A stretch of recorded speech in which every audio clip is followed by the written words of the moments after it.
The room is chillier than it ought to be. The air conditioning purrs. But it's not the cold that has everyone on edge. It's the quiet. Each set of eyes in that courtroom is locked onto one woman, Meri Brown. She sits at the witness table, her fingers quivering just enough so the papers she clutches shake like they have specters. Across from her, Kody reclines in his chair, arms crossed, jaw clenched, eyes narrowed. Robyn sits next to him, wiping her eyes with a tissue, posing the image of restraint, or perhaps feigning. The judge, a grizzled old man with deep creases and weary eyes, clears his throat. "Mrs. Brown," he declares, his voice ringing off the walls of the room, "you realize that what you are about to testify to will be part of the record. Everything in this courtroom today is under oath." Meri nods deliberately. "Yes, Your Honor," she speaks softly. "I know." There is a second, only a heartbeat, during which you can almost hear her swallow fear. Then she opens the envelope. A gasp runs through the benches of spectators. The rustle of paper is like thunder. Meri unrolls the paper, looking fleetingly at the judge, then at Kody. Her eyes, those same gentle eyes the world once perceived brimming with love, now glow with betrayal. The murmurs in the courtroom grow louder. Reporters writing furiously, cameras flashing like small bursts of lightning. Robyn leans in and says something to Kody, but he doesn't glance at her. His gaze is fixed on Meri, angry, protective, and oddly intimidated. Meri goes on. "For years," she tells them, "I trusted him.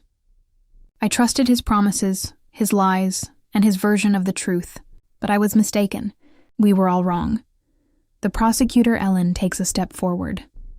"Meri," she says slowly, "can tell the court what that document says." Meri's voice shakes. "It's a DNA test, conducted only 3 months ago." Robyn's hand halts mid-air with her tissue. Kody's head snaps slightly. That quick. Automatic spasm of someone who's just overheard something he can't contain. The judge leans forward. "A DNA test for what reason?" Meri's lip quivers, but she squares her shoulders. "For evidence," she continues, "that one of Robyn's babies isn't Kody's." The courtroom erupts in sound, gasps, whispers, reporters mumbling angrily. The judge raps his gavel on the bench, calling for quiet. "Order! Order in the court!" But the ensuing silence is noisier. Meri doesn't glance away. She doesn't flinch. Her voice cracks on the verge of breaking. "For years, I've had the weight of being the one who couldn't hold the family together. They blamed me, they shut me out. But the truth that really matters, was hidden behind their lies." Ellen moves forward once more. "And do you have proof of that?" Meri nods and passes the document to the clerk, her hands shaking. "I didn't want to believe it myself, but the lab tested it twice." Kody finally breaks his silence. His tone is raw, defensive. "This is ridiculous," he barks. "You think you can break up my family because you're bitter? You don't know what you're doing, Meri." She addresses him, eyes shining but firm. "No, Kody, I know what I'm doing. For once, I'm being honest, not your version of honesty." The judge is fatigued but curious. He waves for calm. "We'll take a look at the document," he says. "But let's have order. Mrs. Brown, go on with your testimony." Meri takes a deep breath, collecting herself. "I didn't come here for revenge," she whispers. "I came because the truth is worthy of a voice, even if it's painful." She gazes down, as if reliving the past few years in her head. The cameras may not be capturing it, but her face tells it all. Fatigue, heartache, and a small spark of optimism. "Got quiet when they embarrassed me," she goes on. "Smiled for the cameras, for the children, for television. But behind the scenes, Kody and Robyn constructed something uglier, a wall of deceit." Ellen pauses, then asks, "Are you suggesting there was a conscious cover-up?" Meri slowly nods. "Yes, Robyn knew. She knew right from the beginning that something wasn't right. But rather than tell the truth, they covered it up, because it would destroy their image." The gallery breaks out once more, whispers becoming chatter. Robyn's tears now appear to be staged, her eyes flicking between Kody and the crowd. Kody bangs his hand on the table. That's enough! The judge's glare. Mr. Brown, you'll hold your tongue or I'll find you in contempt. The air is thick with tension. Even the reporters hesitate, wondering if Kody will blow again. Meri squares her shoulders.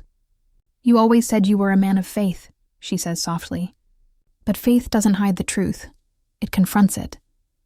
Kody's stare could slice glass. You're doing this for fame, for attention. Meri shakes her head. No, Kody, I'm doing it because for once, the world needs to know who you really are. The judge waves for a short recess. But Ellen intervenes. Your Honor, before we adjourn, we'd like to include Exhibit A, the DNA report, into formal record. He nods solemnly. Accepted. As Meri takes her seat, the tension doesn't dissipate. It intensifies. Kody leans over Robyn, whispering hotly, but she doesn't answer. Her face is white, her hands folded tightly in her lap. Then, in a voice no one can but the front rows, she whispers, It wasn't supposed to go this far. Meri hears it. Her eyes dart up, meeting Robyn's face. What did you say? She says, voice shaking but audible. Robyn appears trapped. For a single moment, the mask drops, and what appears underneath isn't guilt. It's fear. The judge requests a brief recess, yet no one in the courtroom stirs. Reporters look at each other. Even the bailiff tenses up. Meri remains in her seat, looking at Robyn, the woman who took her place in Kody's life. Robyn refuses to make eye contact, speaking softly. You don't know, Meri. I was defending my family. Meri leans forward, her own voice no more than a whisper. Then tell the truth, Robyn. For once in your life, just tell the truth. The judge slams down the gavel again. Court is recessed for a 20-minute break. Everyone rises, but no one actually moves. The tension doesn't shatter. Meri sits quietly, hands folded, eyes on that document still perched on the clerk's desk. Outside, the press is already congregating in the hallway. Flashbulbs go off behind the glass doors. Inside, Robyn blinks back tears, muttering once more, It wasn't supposed to happen like this. Meri doesn't answer. She doesn't need to. For the first time in years, she feels something different. Not peace, not victory, but power. The recess is interminable, but nobody actually leaves the room. Even the air appears to be holding its breath. When court resumes, the cameras are already rolling. The crowd, larger now, is tense with energy. Everyone senses something is about to burst. Robyn goes in first. Her footsteps are tiny, unsure. Her normal, cool, camera-friendly smile is not there. She appears like a person with a secret too large to keep any longer. Kody follows her back, tight, clenching his jaw, dodging each reporter's question. Meri is already seated at her table, calm and quiet. She doesn't avert her eyes. The judge sits down and nods to the bailiff. We'll continue the testimony. Mrs. Brown, you can go back on the stand. But before Meri can rise, Robyn gets up. Your Honor, she says, shaking. I have to say something. The judge blinks, taken aback. Mrs. Brown, you're not being questioned at the moment. Robyn nods her head. I know, but I can't keep playing games. If the truth is finally out, then I have to say my piece before someone else misconstrues it. The judge glances at the attorneys, then nods unwillingly. Go on, but keep in mind you're under oath. Robyn moves into place, her high heels clicking softly against the marble floor. She sits down in the witness chair and holds on to the edge like she's holding on for dear life. I didn't intend for all of this to occur. She starts, her voice breaking. I never intended to lie. I was just afraid. I was keeping my family safe. Robyn blots her tears, attempting to regulate her breathing. When I became acquainted with Kody, she goes on, I believed he was everything I wanted in a partner. Honest, faithful, spiritual. But there was something he never disclosed. Not until it was too late. The room becomes quiet. Kody changes his position in the chair, scowling at her. Robyn, don't do that. He growls softly. She doesn't listen. When we planned on having a baby together, he said something to me that made me wonder if everything we thought we had was actually real. He said he couldn't afford another public scandal.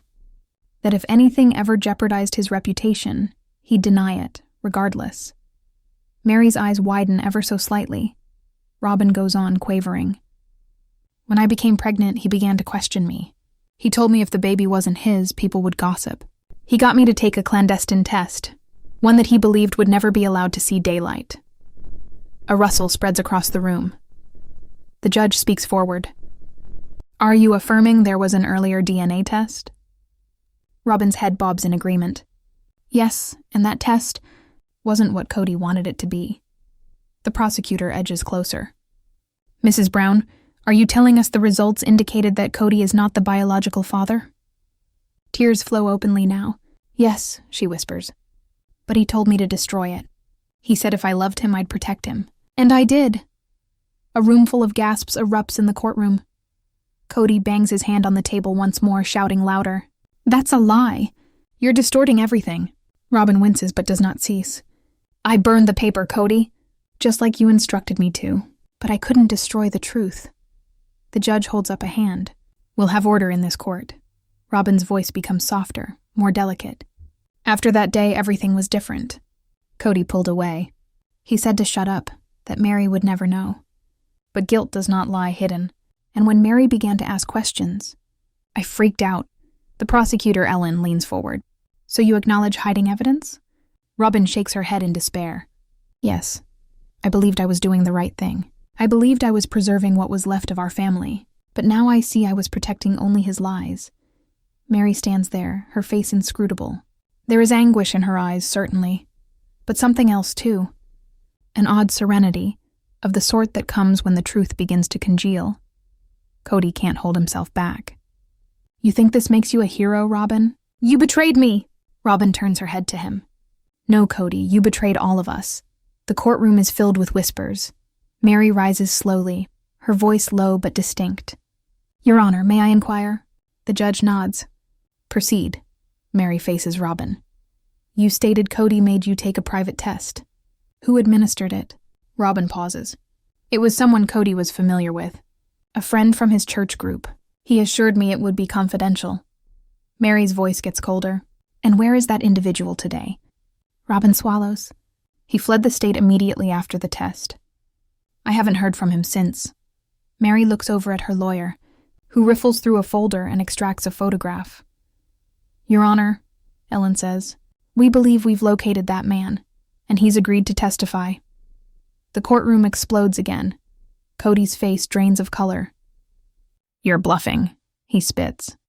But Meri simply looks at him and speaks softly. You taught me how to lie for you. Kody. Now I'm using those same lessons to tell the truth. The judge bangs his gavel once more, establishing order. This court will resume tomorrow morning to hear the new witness. He looks sternly at Kody.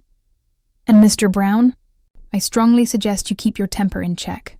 The gavel comes down, adjourning the session, but tension remains, as smoke after flames. There is chaos in the street outside the courtroom. Newspaper reporters stand around Meri and Robyn. Flashbulbs burst. Meri doesn't hesitate to respond to questions. She marches straight to the steps of the courthouse and gazes up at the gray sky. For the first time, her tone is serene. I thought telling the truth would liberate me, she tells a reporter hovering nearby. But now I see, it's just the start. At home, Kody traps Robyn in the hallway. You have no idea what you've done, he spits. You think that this will make people love you? You've just ruined everything. Robyn stares at him with tears. No, Kody, you ruined it when you made me live a lie. Kody's jaw clenches. His eyes brim with something black, anger and fear. Don't show up tomorrow, he growls. For your sake. But Robyn doesn't move. She takes a step back, her voice shaking but steady. You can't silence me anymore. As she departs, Kody faces the courtroom door, where journalists are still calling out his name. For the first time, his cocky grin is absent. The man who used to dominate all accounts is now exposed, desperate, enraged, and cornered. The camera dwindles on Meri standing in the distance as Robyn is engulfed by the throng. Her eyes are brimming with something intricate. Pain, vindication, and inner strength.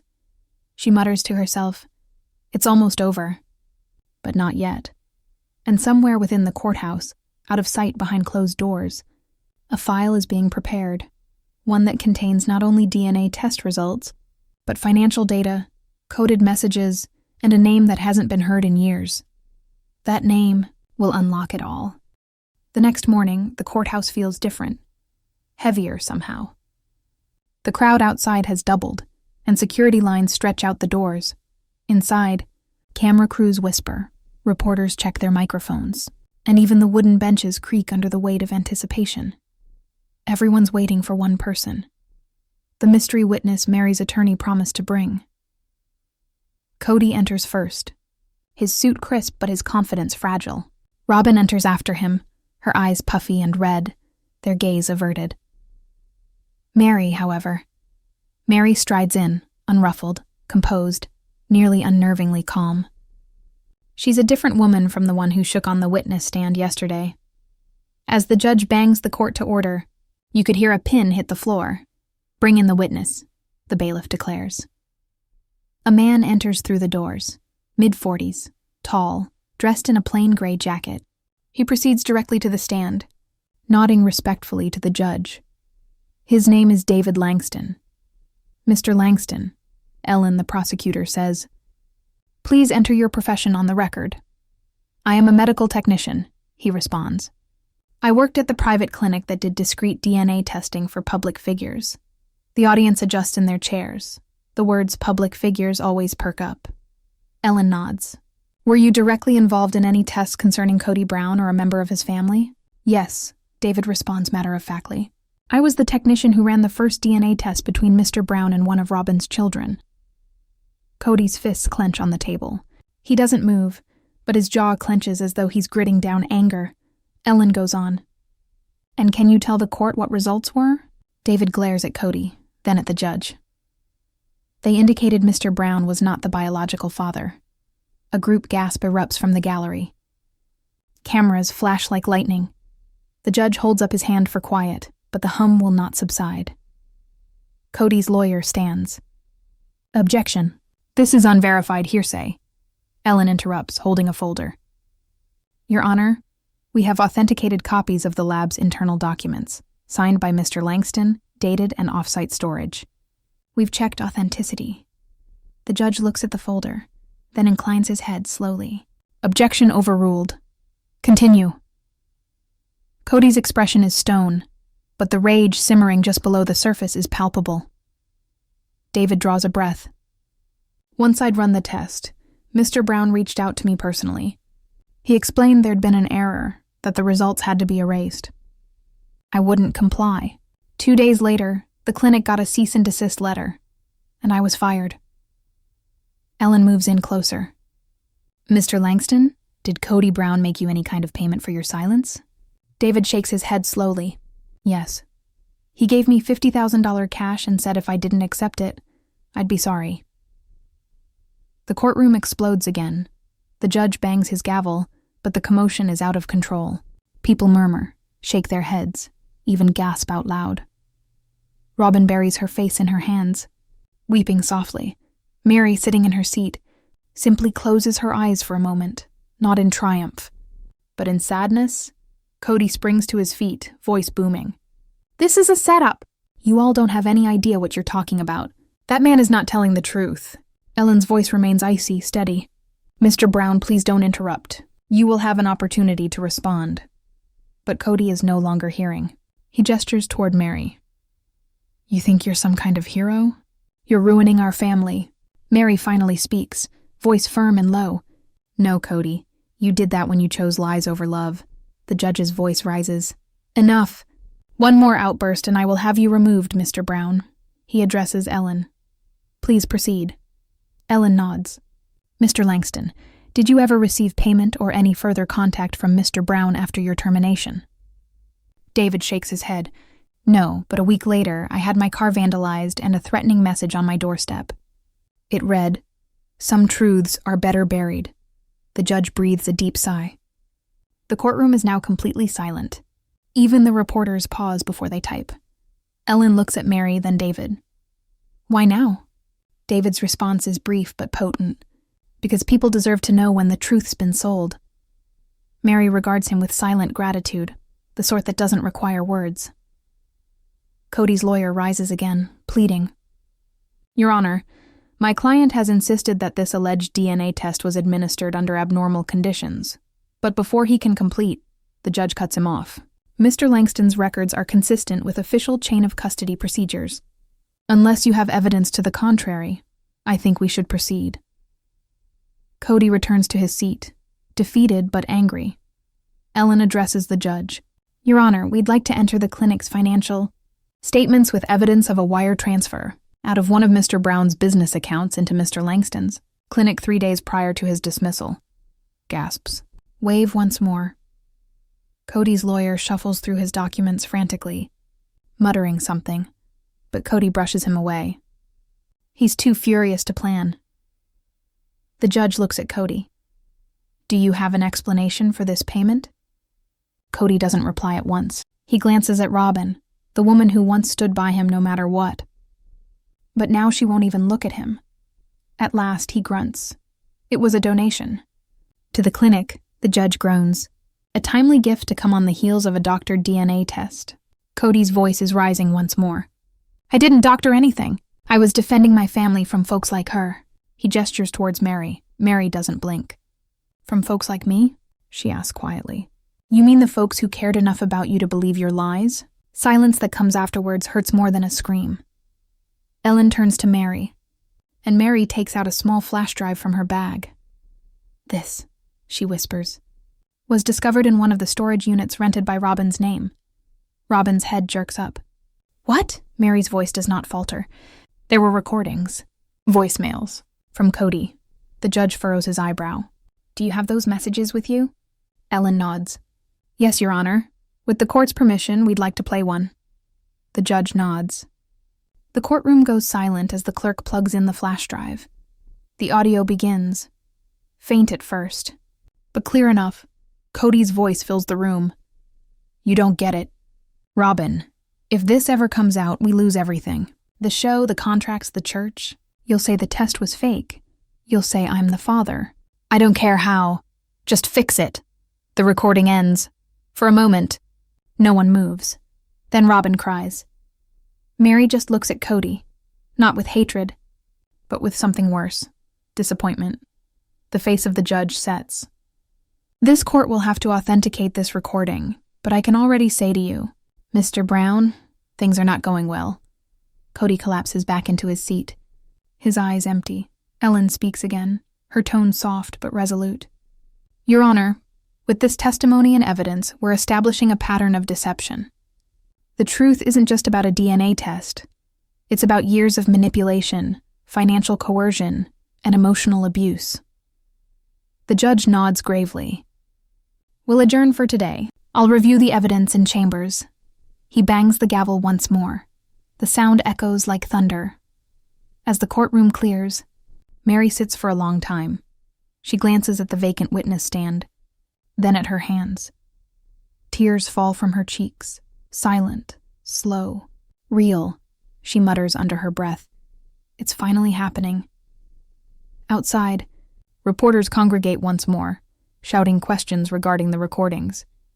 Robyn dashes through them, sobbing uncontrolled. Kody leaves last, refusing to acknowledge anyone, his face impassive. Meri emerges into the sunlight, her face lit, weary, but determined. And as she turns away from the courthouse, the sky grows dark, the wind blows, and the world seems to be waiting with held breath for what is to come. Because tomorrow, another will come before the stand, and he will at last tell why Kody tried so hard to keep the truth hidden. The courtroom doors slowly open, and the echo rings out like a threat. All heads turn, even the bailiffs widen. Strolling in, serene and deliberate, is Christine Brown. Her very appearance shifts the atmosphere. She is not supposed to take the stand today, not on the agenda. Meri gazes upwards, her mouth opening slightly. Kody fidgets in his seat, his jaw clenching. Robyn's fingers grip her tissue so hard that it tears. Christine comes to a halt inches short of the witness stand, her canary yellow legal pad clutched to her body like a shield. Your Honor, she says calmly, I asked permission to file a supplemental testimony. I think the testimony that Meri presented relates to something that I myself witnessed. Judge Harlow arches an eyebrow, pushing up her glasses. You're aware, Ms. Brown, that you're already on the record as a family witness, not a party? Christine nods. Yes, Your Honor. But this isn't about sides anymore. It's about what actually happened. The murmurs begin, the crowd buzzing with speculation. The judge looks over at Kody's attorney, whose face is white with panic. Objection, he blurts out. This is irregular. Overruled, the judge cuts in. Go on, Ms. Brown. Christine breathes slowly and sits down. The microphone catches the slight quiver in her voice. Showering me with those DNA tests, she starts. Wasn't the first time I'd heard rumors about. Family secrets, Meri's gaze softens. She is both thankful and afraid. Christine goes on. Years ago, before Robyn came to live with us, Kody received a phone call. I recall because he answered it out in the garage. When he returned, his entire expression had altered. I asked him what was wrong, and he said, "Some things are better left buried." The words land like a spark in an exploded building. Kody glowers and leans forward. That's a lie, he growls, but Christine stands her ground. No, she affirms. It's the truth. That's when I realized something was wrong. And then when Robyn came into the family, I noticed how fast she became. The favorite. He treated her differently. Kinder. Protective. It made sense later, when I found a letter once, in her handwriting, tucked inside his study. Robyn's face goes pale. What letter? Meri whispers. Christine nods to the judge. Your Honor, I have kept that letter. I didn't know if I should bring it. But after today, I think the truth has waited long enough. The bailiff brings the folded paper to the judge, who reads in silence. Her face darkens. First confusion, then incredulity. Ms. Brown. The judge states, Are you familiar that this letter mentions a financial agreement between Mr. Brown and Ms. Robyn signed prior to their legal marriage? Gasps circulate through the courtroom. Robyn covers her face. Kody's attorney stumbles over his papers. Christine's voice remains firm. Yes, Your Honor. I believe it relates to why Meri's DNA test is important. Because if Kody fabricated one bond, what else was he willing to conceal? Kody thumps his hand on the table. Stop it, this is not a witch hunt. But his voice breaks. And for the first time, the assurance leaves him. The room is silent once more.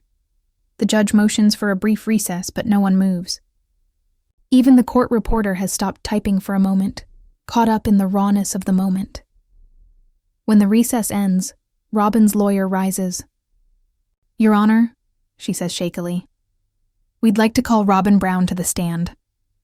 Robyn pauses, mascara smudged, shaking hands. The judge inclines his head. She steps forward slowly, one step heavier than the last. As she sits, she does not glance at Kody. The oath is repeated. Do you swear to tell the truth, the whole truth, and nothing but the truth? Robyn speaks softly. I do. Her attorney leans in close. Mrs. Brown, can you tell me about the letter Christine spoke of? Robyn breathes unsteadily. It wasn't meant to be public. It was a vow. Kody wanted to ensure that I felt protected before I came into the family. He promised to watch over me and my children, even if things ever went wrong. Meri regards her anxiously, tears welling but unreleased. You knew, she says quietly. You knew that he was not being truthful with us. Robyn gazes at her, really gazes, and something shatters. Yes, she says, but I was trying to keep him safe. I was trying to keep it from the others, so they'd just leave him alone and he'd be okay. The courtroom hums again, a ripple of whispers. Christine's jaw clenches. Janelle shakes her head in shock. Judge Harlow's gavel comes down once. Order. Proceed. Robyn goes on, her voice cracking. He told me Meri was the one pushing him away, that the rest of you didn't care anymore. I believed him. I thought he needed someone loyal. And what about the DNA test? Meri demands. What does that loyalty mean when it covers up blood? Robyn glances down, hands trembling. He told me it was a mistake, that it didn't matter who was blood relatives, just who you stayed with. And yet here we are, Meri whispers, voice shaking, trying to prove what love was real and what was easy. Kody finally stands. Enough of this emotional circus. His attorney attempts to soothe him, but he shoves him away. Yes, I made decisions. I attempted to protect everybody, and you all made it into a war. Meri also stands. No, Kody, you attempted to control everyone. You said loyalty was love, but it was terror. You deceived the people who trusted you most. The air is charged with feeling, years of restraint and anger exploding all at once in one storm of truth. Kody turns to her, really sees. And what about you, Meri? You wanted out a lot sooner than Robyn ever came into the picture. Meri's head moves back and forth slowly. I wanted us to be truthful. That's what you never could provide, Robyn bursts out, almost a whisper. He told me the same thing about you. And for just one moment, all three of them are quiet, looking at each other, the deception and agony exposed like open sores. The judge clears her throat. This court will reconvene tomorrow for closing arguments. Mr. Brown, Mrs. Brown, and Ms. Brown, I recommend you be ready. What comes next might not be about proof anymore, but consequence. As all of them begin to stand, Meri sits quietly, looking at the vacant witness stand. Her fingers touch the rim of the table, where that sealed envelope used to rest, the one which began it all. Christine comes over softly. You did what you needed to, she says quietly. Meri nods, speaking softly. No, I simply ceased to pretend. The camera lingers, on Robyn wiping away her tears, Kody walking away with his head hung low, and Meri alone as the lights fade. Tomorrow will determine not only the verdict, but who continues to refer to this family as real. And in that quiet, before credits roll on the day's hearing, a question hangs heavy. The day of the verdict comes beneath a gray, cloud-heavy sky. The steps of the courthouse shine from a rain-soaked night, the sort that leaves you feeling like it's washed clean, or like it reminds you of what can't be washed clean. The inside air is chillier than normal. Reporters huddle near the back pews, cameras ready, awaiting the sight of the family they've witnessed disintegrate before the whole world. Meri enters alone. No attorney by her side, only a folder clutched tightly to her bosom, the same folder she had clutched since the very beginning of this trial. Her eyes are red but tranquil, her face unexpressioned. Christine and Janelle sit wordlessly in the back of her, silent backup in their body language. Kody steps in next, his characteristic confidence muted. His gaze flashes toward Robyn, who is seated apart from him this time, a small space between their chairs, but emotionally, worlds apart. Judge Harlow comes to sit, her gavel ringing like a heartbeat through the tension. This court is now in session. Everyone stands, then sits. The judge looks across the room, pausing briefly on each face. Meri's resolve, Kody's defensiveness, Robyn's tears. We have heard testimony, seen evidence, and witnessed truths that extend far beyond legal documentation. Today, this isn't just about a case, it's about accountability. Meri's hand trembles slightly. The judge goes on. The court is aware of the emotional nature of this case. DNA evidence, letters, and personal testimony have unearthed patterns of deceit that run deeper than the public image of this family. Kody shifts uncomfortably. His lawyer speaks something in his ear, but he doesn't react. Meri Brown, says the judge firmly but gently, your motion to establish paternity and financial disclosure has been considered. The DNA evidence has been verified as legitimate.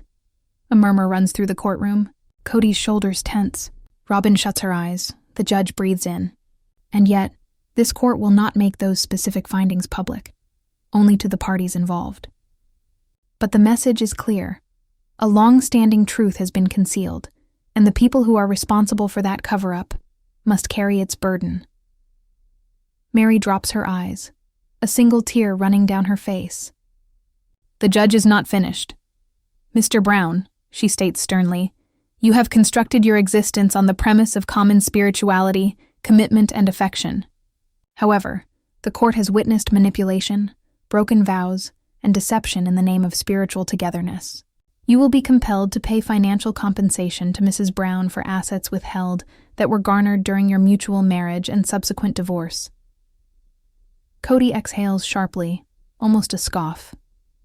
So that's it? You're going to punish me for trying to keep a family together? The judge leans forward. No, Mr. Brown. You're being held accountable for breaking one apart. The room goes still again. Even the sound of typing from the court reporter halts for a beat. Meri glares at Kody, her voice shaking but firm. All I ever wanted was the truth. You made me feel insane for questioning things you already knew the answers to. Kody's face stiffens. You don't know what it's like to be the one everyone relies on. Christine stands up suddenly from the back of the room. No, Kody, she says, voice trembling. You never allowed anyone to rely on you. You arranged that we all relied on you emotionally, so you could manipulate it. The judge slams the gavel once. Ms. Brown, sit down. But the harm is done. Kody's eyes burn with rage, but his shoulders slouch in defeat. The dynamic that had always ruled their universe has changed, and everybody can sense it. The judge glances back at her papers. This case is more than mere family conflict. It is a warning story about control, manipulation, and emotional abandonment. The court urges all involved to find closure not in revenge, but in truth. The sobs of Robyn resonate softly in the quiet. She buries her face, whispering, I didn't want it to end like this. Meri looks at her, not with anger, but something gentler. None of us did. The judge finishes. This court finds in favor of the petitioner, Meri Brown. Case closed. The gavel comes down for the last time. One solid, ringing blow. But the tale isn't told. Not for them. Meri picks up her folder and gets to her feet slowly. The whole courtroom becomes a blur as she moves towards the door. Past Kody, past Robyn, past the cameras outside. Kody steps forward, his fingers brushing against her sleeve. Meri, he murmurs. Please, we can talk. We can make this right. She halts but doesn't turn. Her voice is quiet even. You can't repair what you chose not to see shattering. Outside, sunlight at last pierces the gray clouds. Cameras flash, reporters call out her name, but Meri doesn't respond. She simply descends the steps, wind catching at her hair, her face serene at last after so many years. Christine reaches her halfway down the stairs. You okay? Meri nods dully. For the first time, yeah. I think I am. Christine smiles through tears. You were brave in there. Meri smiles quietly, the sound bitter. Brave? I was scared to death. But perhaps courage isn't about not being scared. Perhaps it's just about being done with the lie at last. They arrive at the parking lot, and the courthouse towers behind them like a presence of all they have suffered. Robyn remains at the top of the stairs, looking down. Their eyes lock for an instant, a wordless sharing of regret and understanding.